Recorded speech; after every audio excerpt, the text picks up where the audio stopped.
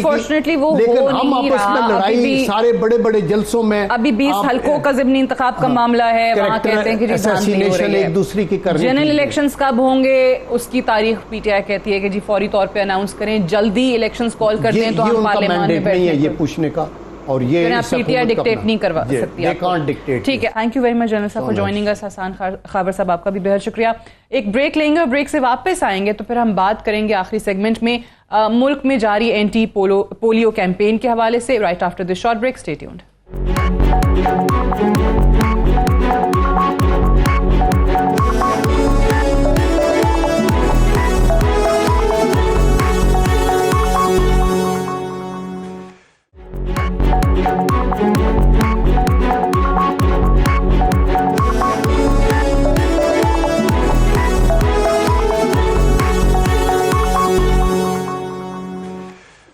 Welcome back. Programme میں ایک بار پھر سے خوش آمدید. اس پروگرام میں ہم ہر کچھ عرصے کے بعد جب بھی ملک میں پولیو جیسی بیماری کے خلاف کیمپین چل رہی ہوتی ہے, ہماری کوشش ہوتی ہے کہ عوام کو اس حوالے سے آگہی فراہم کریں, اپنا جتنا کردار ہو سکتا ہے وہ اس میں ادا کریں, اور آج بھی اسی حوالے سے بات کریں گے.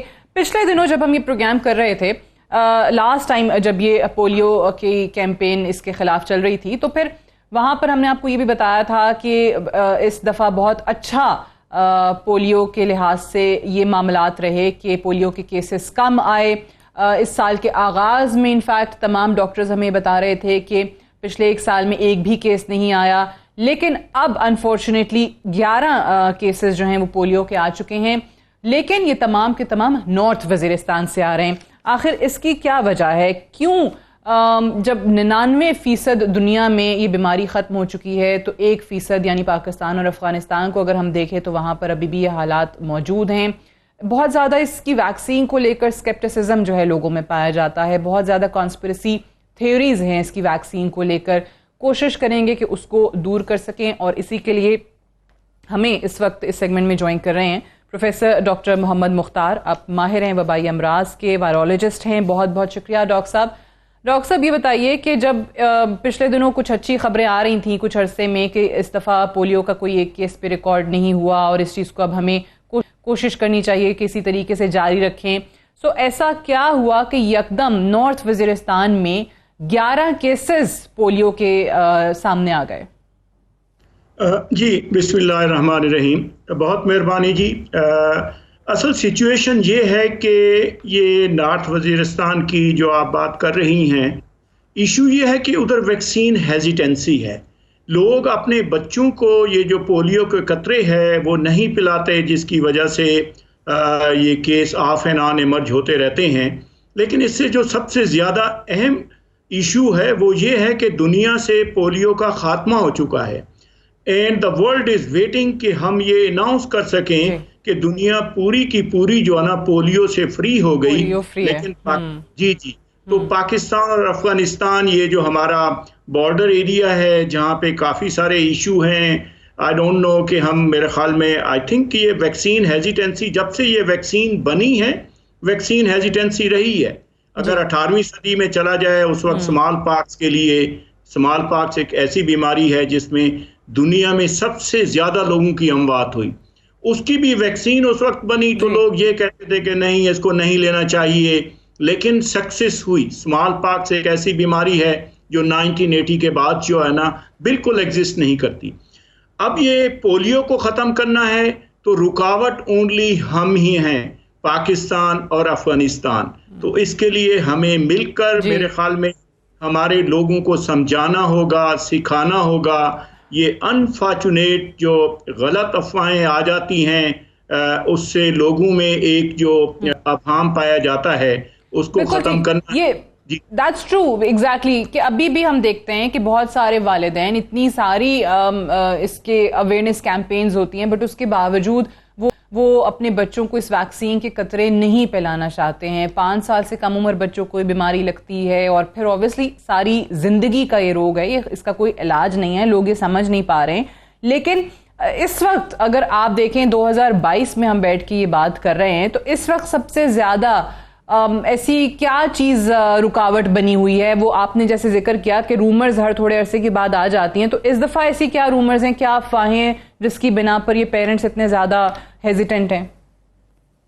جی سب سے زیادہ جو ہے نا ایک ایشو جو کہ پاکستان میں چلتا رہا ہے وہ یہی ہے کہ یہ جی کوئی ایسی چیز ہے جس سے جو ہے نا بچے جو ہے نا ان کا ریپروڈکٹیو سسٹم جو ہے نا وہ ڈسٹرائے ہو جاتا ہے، یا ان کے بچے نہیں ہوں گے جب وہ بڑے ہوں گے.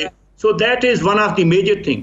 لیکن میں آپ کے پروگرام کے توسط سے میں ان سب پیرنٹس کو ایک بہت ہی اہم میسج دینا چاہتا ہوں. وہ یہ ہے کہ دنیا میں پولیو کی 2 ویکسین ہیں، ایک انجیکٹیبل ویکسین ہے اور دوسری یہ ہے لائیو ایٹینویٹڈ، یہ جو ہم قطرے پلاتے ہیں.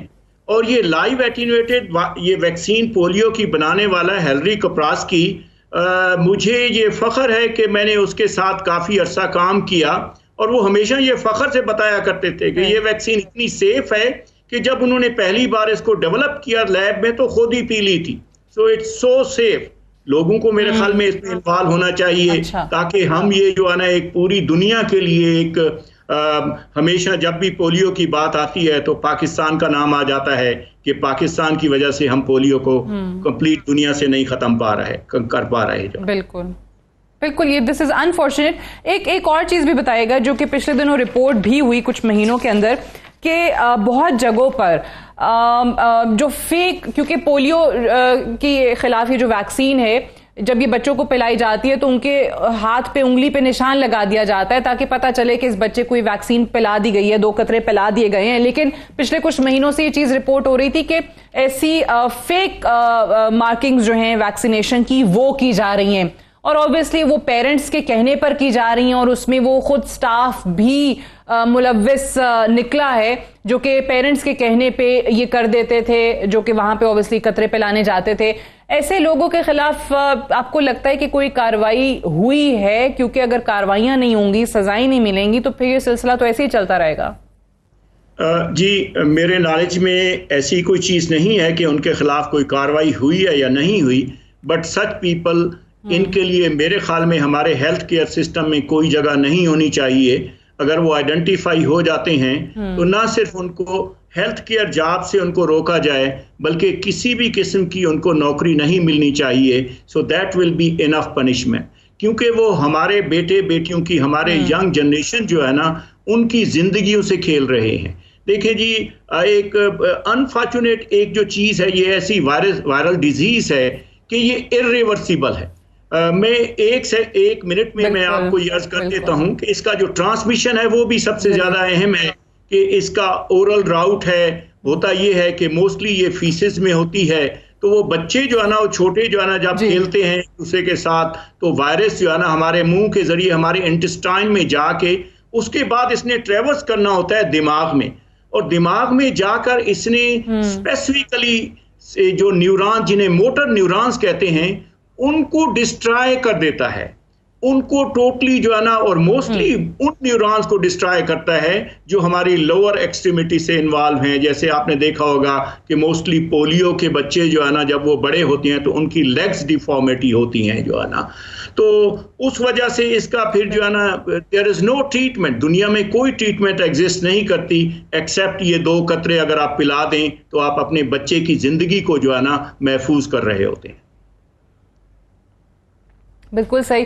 یہ یہاں پہ اوبویسلی ہم نے ذکر کیا ہے ان لوگوں کا جو کہ جو ڈور ٹو ڈور کیمپینز جب ہو رہی ہوتی ہیں تو کہیں نہ کہیں ایسے علاقے جہاں پر والدین تیار نہیں ہوتے, آمادہ نہیں ہوتے اپنے بچوں کو ایک قطرے پلانے کے لیے, تو وہاں پر بہت سارے سٹاف جو ہے وہ اپنے نمبرز یا اپنا ڈیٹا پورا کرنے کے لیے وہ فیک مارکنگز جو ہیں وہ کر دیتے ہیں کہ جی اس بچے کو پلا دی گئی ہے, حالانکہ اصل میں وہ ویکسین نہیں پلائی جاتی. تو یہ ڈاکٹر صاحب صحیح کہہ رہے ہیں کہ ایسے لوگوں کی کوئی جگہ نہیں ہے اس پروفیشن میں, but at the same time ان لوگوں کو بھی میں ضرور یہاں پہ خراج تحسین پیش کرنا چاہوں گی جو کہ ایسے ایسے علاقوں میں جاتے ہیں جہاں پر سیکیورٹی کے ان کے کنسرنز ہوتے ہیں, جہاں پر موسم بہت زیادہ شدید ہوتا ہے, جہاں پر کٹھن راستے ہوتے ہیں, but at the same time وہ جاتے ہیں, اپنی فرائض سر انجام دیتے ہیں, اپنی ڈیوٹی پوری کرتے ہیں, گھر گھر جاتے ہیں اور ان بچوں کو قطرے پلاتے ہیں. سو وہ بھی بہت ان کو خراج تحسین پیش کرنے کی یہاں پر ضرورت ہے.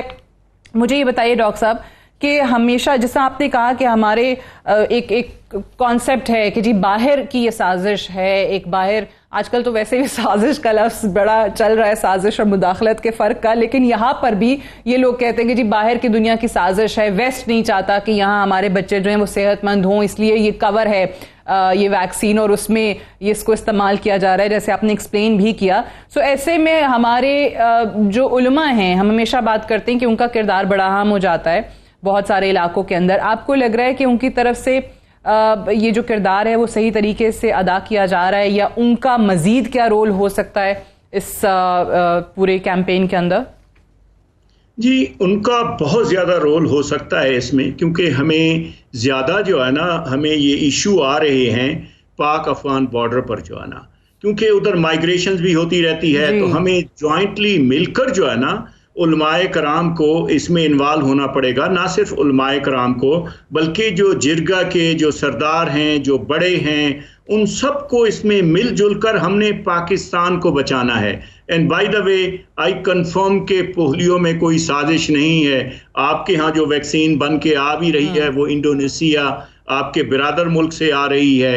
اور اس کے ساتھ ساتھ میں ایک سجیشن بھی دینا چاہوں گا, میرے خیال میں یہ وقت آ گیا جائے کہ پاکستان کو ہر صورت میں اب انڈیجنائزیشن کرنی چاہیے, خاص طور پر ویکسین مینوفیکچرنگ میں, کیونکہ ابھی جو ہم نے سبق سیکھا ہے یہ کووڈ سے monkeypox and lot more other viruses جو ہے نا.